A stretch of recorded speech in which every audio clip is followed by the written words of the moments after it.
We have just released Slow Rivers, perhaps one of the most challenging projects we've ever engaged in. And I'm revisiting the set of the Guru's house from this film. There have been innumerable comments from press and audiences about this film, and who better to give the writer's perspective than the writer and director himself, A.K. Srikanth. Sri, what made you come up with this film?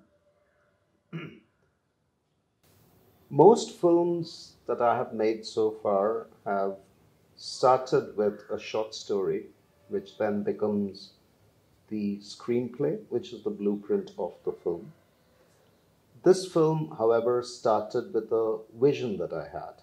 And the vision I had was of a stark white desert with a dancer in a pose in the desert, holding a piece of cloth which is fluttering in the wind. She lets go of the cloth and turns back and breaks into a dance. And the question I had was, who is she dancing for? And I think that was the genesis of this film.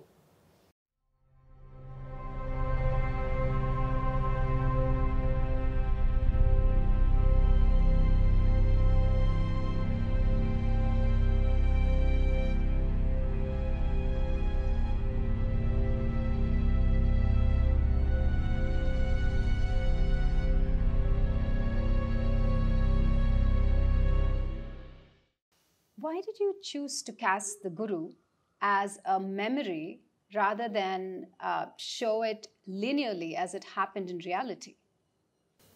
I think it lends to a more interesting movie viewing form if I keep changing it between the delusional and the reality.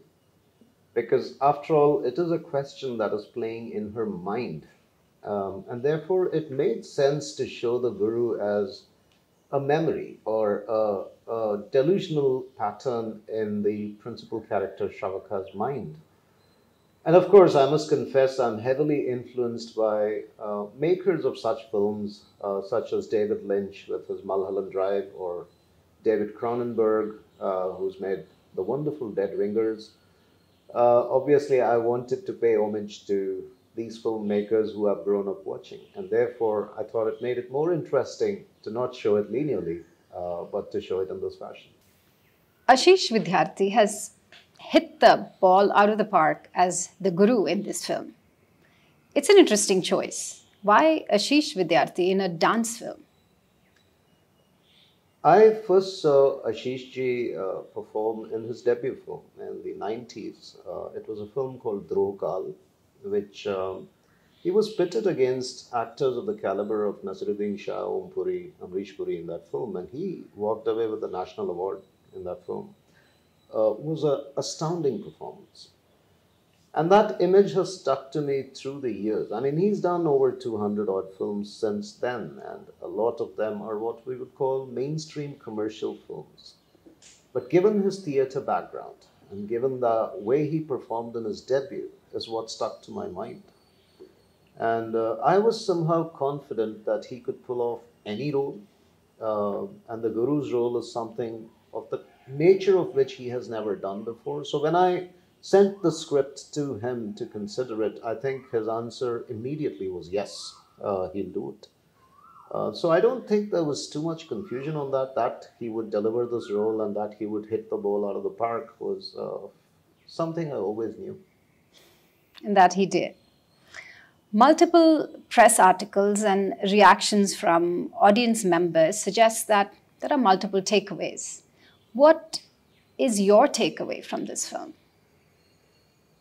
See, Slow Rivers on its surface is the story of a relationship, often tempestuous relationship, between an artist and her guru.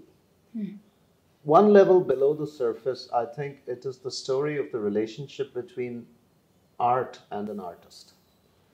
But to me, that film transcends art, artists, gurus. I think when I wrote it, it was the story of the search for immortality. And that is what I had in mind when I wrote it. You could easily substitute the dancer with an artist, with a writer, even with a corporate person. The search for immortality amongst humans is universal. Well, in conclusion, why did you call it Slow Rivers? To me, river represented life itself. It's lively and frolicking when it hits the plains after the hills. It flows slow and deep and mysterious in the plains.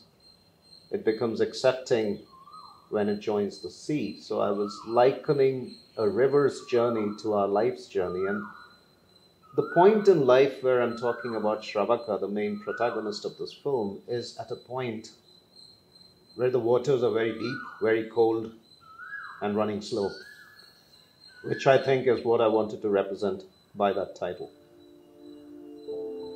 Thank you, Sri.